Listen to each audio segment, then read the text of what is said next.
This is Krista. Welcome back to MadeToBeWhole. Stay tuned for this week's discussion about innovative ways to check labs without blood work. MadeToBeWhole is intended for informational purposes only. It's not intended to replace the advice or care of a licensed healthcare professional. Participating in this podcast does not constitute a provider-patient relationship with Krista Michener, AHP Integrative Health, or any of the guests featured on MadeToBeWhole. Krista Michener, AHP Integrative Health, and any featured guests aren't responsible for any losses, damages, or liabilities that may arise from use of information obtained in this podcast or associated materials. Please consult a healthcare professional for any health-related concerns that you are experiencing. So we're going to talk a little bit this week about labs that are available that don't require a needle or blood work, because I know that we have some folks, especially kids, who have needle phobia or who have had bad experiences with blood work, and we want to minimize that whenever we can. There's some things we just have to get blood for, that we just do, but there are ways to make that less frequent, fewer tubes, less traumatic. So different ways that we can test include saliva. So some of the things you can check through saliva, one really good one is hormones. So there is saliva hormone testing that can look at your sex hormones, which are your estrogens, progesterone, testosterone, DHEA, but also cortisol, melatonin, those sorts of things. I love saliva hormone testing because it's a lot easier to get samples multiple times a day, so you can actually see patterns, not just what is their cortisol level in the morning, but what is it in the middle of the day, in the middle of the night when they wake up? Could that be what's driving it? So the way that process works is typically for the test we use a lot, which is a 24-hour hormone check, they just send you little tubes and they tell you which times of day to spit in the tube, and you have to put so much spit in there. You screw the lid on, you put the label on, throw it in the freezer, and then when you have your day's worth of tubes, which is usually 4 to 6 or 8, depending on how many tests were run, it just gets shipped off. Another thing you can test through saliva is one of my favorite tests, which is the DNA testing. It's just a cheek swab. So if you have a kid who's highly, highly anxious and they're terrified of blood work, man, this would be a great place to start. And the reason is it's just a cheek swab. It doesn't hurt at all. They can even do it themselves. It's a long Q-tip. You put it in the side of your mouth and you twirl it up and down for, I think it's 45 seconds, and then you send it off. The reason that helps is not only does it give us a lot of rich, dense data that we can do things with, it also helps us streamline what other things we need to check. So instead of casting the net wide with blood work, we can look at those DNA results and say, oh, wow, they are really vulnerable to this copper zinc imbalance. Why don't we do this? Oh, look, their body doesn't process B12, or they have a hard time getting folate to the brain, or they've got a thiamine issue.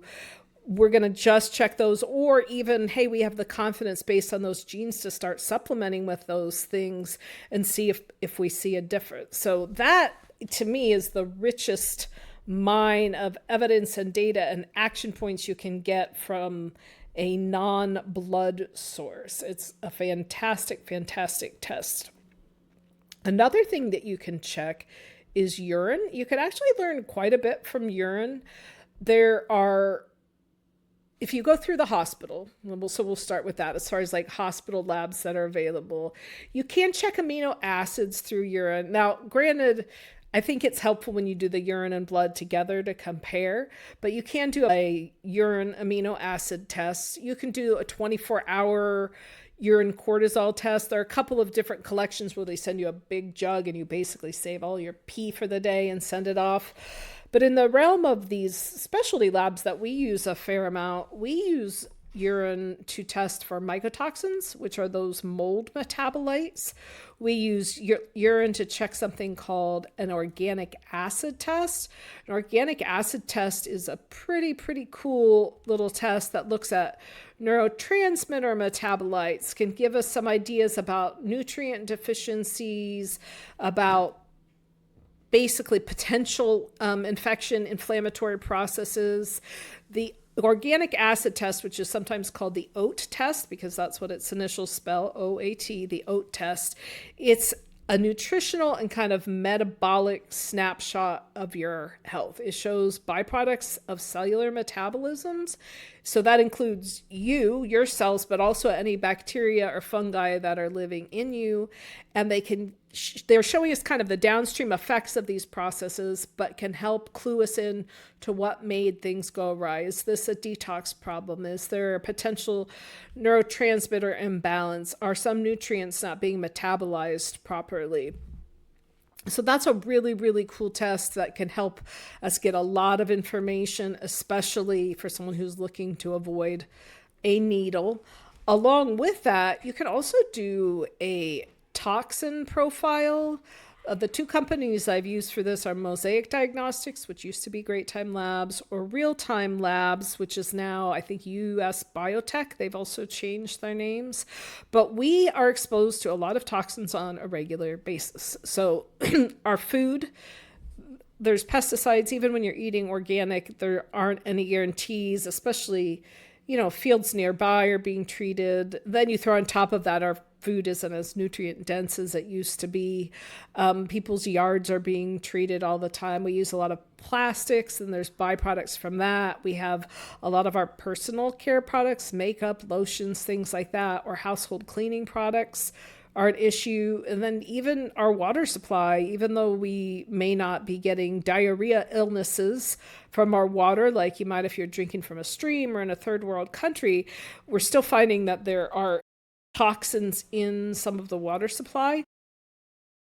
Toxins, if you have an acute toxic exposure, okay, like you get exposed to a really high amount of something all at once, you get really sick, they're able to figure out what it was, give the appropriate supportive treatment, your body gets rid of it. But if you've got ongoing low-level toxic exposure, it's a lot harder to identify where it's coming from, and it's more difficult to remediate.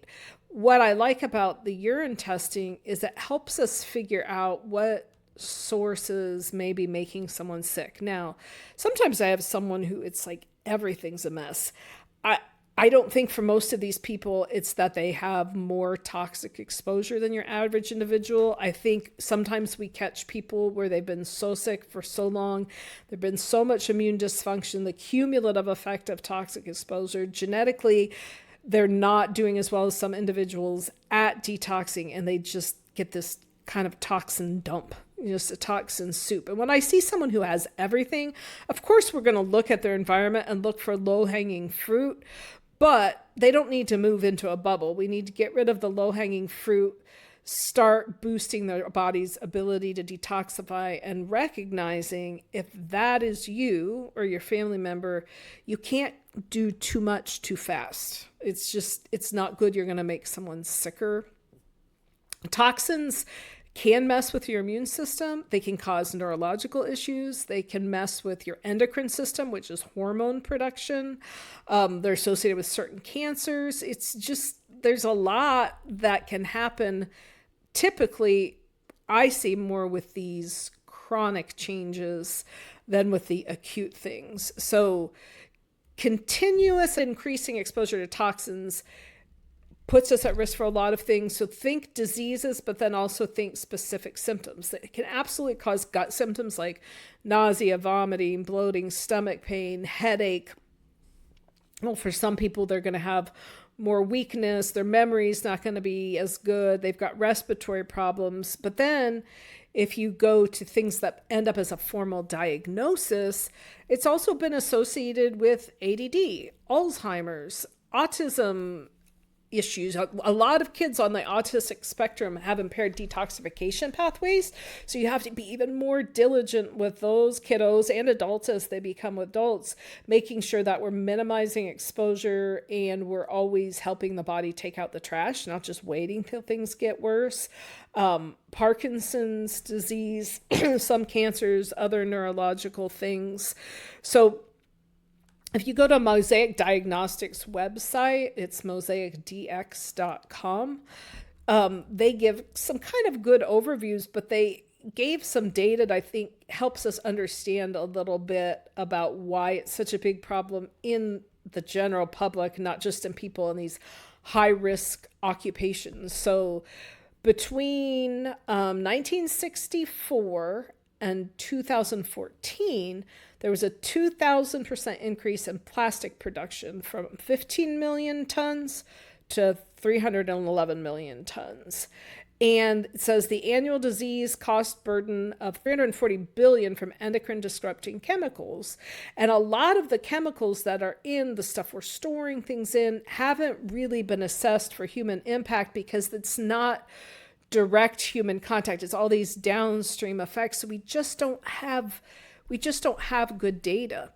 I personally think it's more helpful, instead of tearing apart your house, to first start with checking your body and seeing what's there, and then going to look and see, okay, where am I being exposed? Am I being exposed at home? Am I being exposed at the office, at my car, when I visit my mom or my boyfriend or my Aunt Sally, whoever it is, where am I being exposed? We are finding that for some of these toxins, it really is the food supply. And so doing the best you can to eat organic, for some people, it will have an even bigger impact on their health than others. You don't let the perfect be the enemy of the good. I know we're all part of families and communities, and no one has an unlimited budget, but you just do your best. One example of a way to approach that would be something called the Dirty Dozen. Every year they put out a list called the Dirty Dozen that says, hey, if you avoid these 12 types of produce, then you're going to be avoiding the majority of the toxins from pesticides in the food supply. So it just helps you target your efforts a little more, I guess you would say. Once somebody has a toxic exposure, it's not just getting rid of the toxin. You have the challenge of helping support the immune system, but all of the organs of detoxification. So you have your liver is a major organ of detoxification. Your skin is a major organ of detoxification. Your kidneys are organs of detoxification. So if you think about that and say you just look really kind of pedantically of your liver as just a filter. Imagine a screen that's filtering junk out. So depending on the size of the screen, you're only going to pour so much stuff to filter at once. You couldn't just take a tank of toxic water and dump it on it and expect everything was going to go fine. Like it wouldn't be able to hold it all in. Things would be bad, that sort of thing. So even the detox process needs to be slow and deliberate. You need to figure out which nutrients you're missing. I'm always back to my nutrients here. Which nutrients that you're missing that could impair detoxification. Now, when we're looking at labs that can do that and minimizing needle sticks, you have a couple ways to do it. So the oat test does give us some nutritional metabolites so we can make some decisions about nutrient support from that test. There are some finger stick nutrient tests that I don't like as much, but something's better than nothing. If the individual was able to, at some point, this is where that intracellular micronutrient testing comes in. It's one of the reasons that I use SpectraCell in my office, especially for kiddos, because it's 2 tubes of blood. And when you're doing broad nutrient panels through other companies, or if you go to the hospital and I just order, I want B1, B2, B3, glutathione, CoQ10, you're talking 15 to 20 tubes of blood, which is a lot more traumatic. It's taking a lot more out of you. So if we can figure out how to get someone feeling comfortable enough that they can eventually do a blood draw, 2 tubes of blood isn't that bad. Another thing that I would posit to parents or other family members, if you have a kid who's really, really, really distressed by blood draws, by interventions, one recommendation I would have for you would be to check your own anxiety at the door. Okay. I know what this is like from a parent perspective. As I mentioned, Daniel was was and is a terrible blood draw, even when he was a little kid. It was so bad. We lived in Baltimore, and he had to have his blood drawn because of the age of our house to make sure there was no lead. So Eric and I take him in. He's like 5 at the time. Eric's holding him down. He's thrashing and screaming. Eric's got him on his lap, kind of securing him. They get the needle in, but the vein blows because he's thrashing around. Eventually, 7 people had to hold him down. Oh, I forgot to mention, before we made it to the 7 people, he got so upset he puked all over himself and his dad. 7 people had to hold him down because he wasn't allowed to go to school without this test. They got their tube of blood. We're walking out of the clinic, and I still remember him. We're covered with vomit. Eric's all beat up, and he's walking past in his cowboy boots going, well, I guess that wasn't so bad. But it was that bad. And as he got older, it became more traumatic for him. And in fairness, it's because he went so many places where even people who were really, really good couldn't get him. And so his anxiety wasn't based on myth. It was based on an accumulation of negative experiences. So, that's definitely a thing. But I see not infrequently, because being a parent is hard. If you have a kid who's hard and a kid who's really anxious, and then the parent's really anxious because the kid's anxious, and they don't want the kid to be anxious, and they want the people taking care of it to do everything right.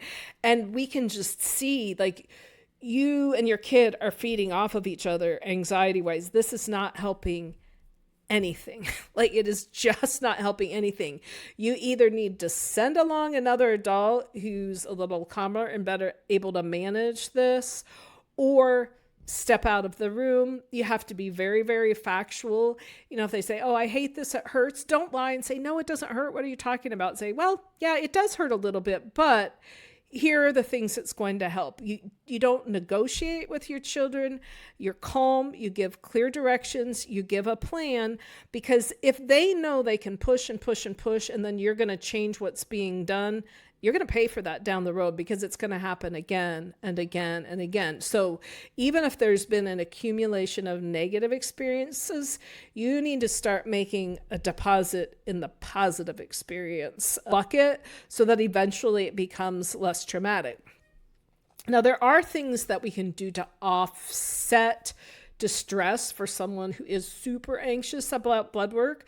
There is lidocaine cream, which is a numbing cream we could put on somebody's arm or inside the crook of their elbow or hand before we do the blood work. Sometimes we will have the child, if they want to, use the alcohol wipe to wipe their arm, let them take care of that.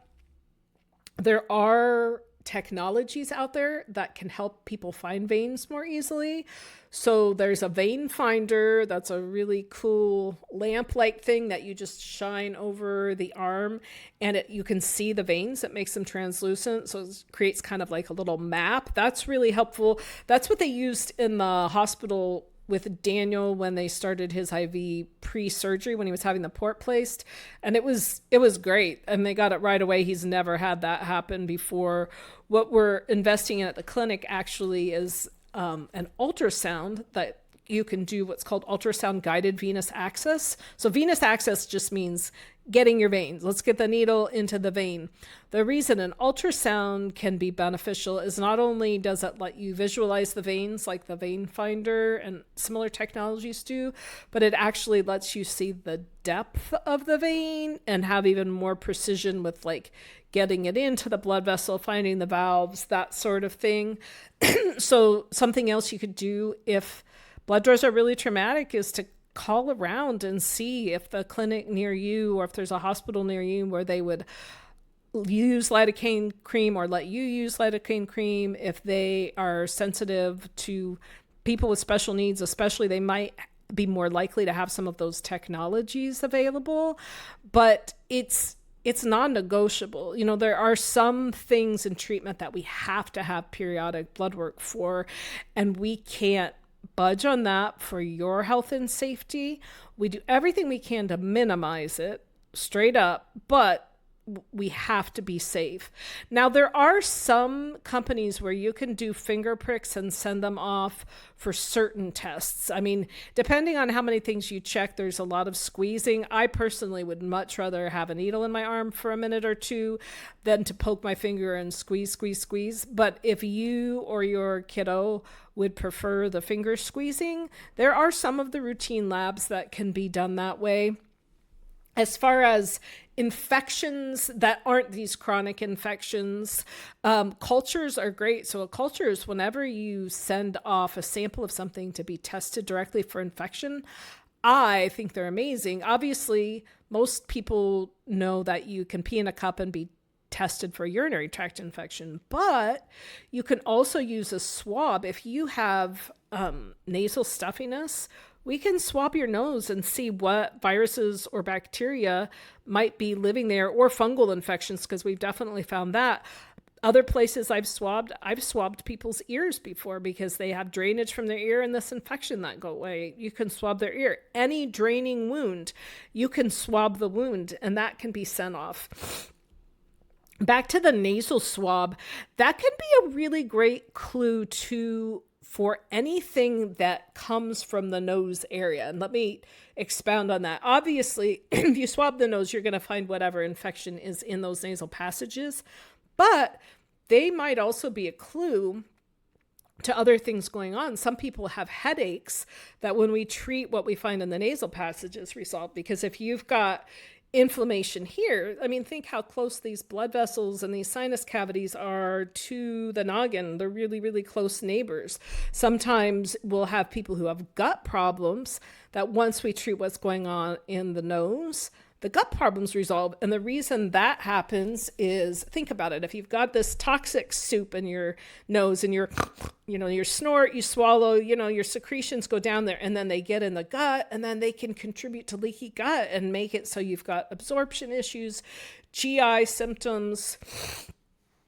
What I like to do when I get those nasal swabs is to have a compounded nasal spray made that targets that specific infection. So most compounding pharmacies can help do this for you. If I say, wow, they've got a couple of weird bacteria and this fungus here, let's see how many things we can put in a spray, or sometimes I have to use 2 sprays, so that we are going right to the source and we're treating it in a targeted way and see how many things improve from there. So I would recommend that test for anyone with chronic headaches that we haven't resolved, mold issues, chronic nasal things, loss of smell. We've had people where that's improved. It was kind of funny. My oldest son, after we did that test and started doing nasal sprays, he was driving one day and he said, "Has McDonald's always smelled that bad?" I drove past it and I thought, wow, McDonald's really smells, but I've never noticed it before. It's just because he couldn't smell before. So that is a super cool non-invasive thing you can do. Along the same lines, if you're talking about someone who these tests are difficult for because of anxiety, any sort of developmental issues, we can also be creative with treatments, because sometimes these are the same people who you have a hard time getting to swallow pills or be consistent with treatment. We've had multiple compounding pharmacists on our show because I love them. We've had our friends from Medicine Center, from InfuServe. So many things can be made into a lotion. Now, one of the things you have to look at, not everything's suitable for that. Not everything absorbs as well through the skin, and your pharmacist can help you make a determination on what would be appropriate for that. But you can have low-dose naltrexone made into a lotion. You can have ibuprofen made into a lotion. We have a lot of cool pain things that can be made into a lotion. Hormones can be made into a lotion. The nasal sprays, obviously, they can be used to treat infection, but you can also use NAD. NAD's become a pretty popular thing in the wellness space as far as IV NAD, but if you do it intranasally, it also gets to the brain and it's not having to go get an IV. It's something you can do at home. Oxytocin, which can be very, very calming, can be made into a nasal spray. And again, it seems funny to say I'm anxious. I'm going to squirt something up my nose. That doesn't quite sound right. But think again of the proximity of your nose to your brain. Those blood vessels that innervate those nasal passages are very, very close neighbors with the brain. Because of that, I'm actually a lot more cautious in some of my very sick patients who have infections in the nasal passages, because I've seen it cause psychiatric die-off from the nasal spray. So again, Daniel, with his consent, he knows he has no privacy.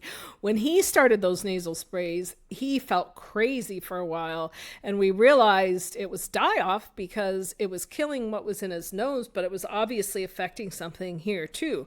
So we backed off to a much lower dose. I think we just went with 1 squirt twice a day and stayed at that dose until he was super, super stable.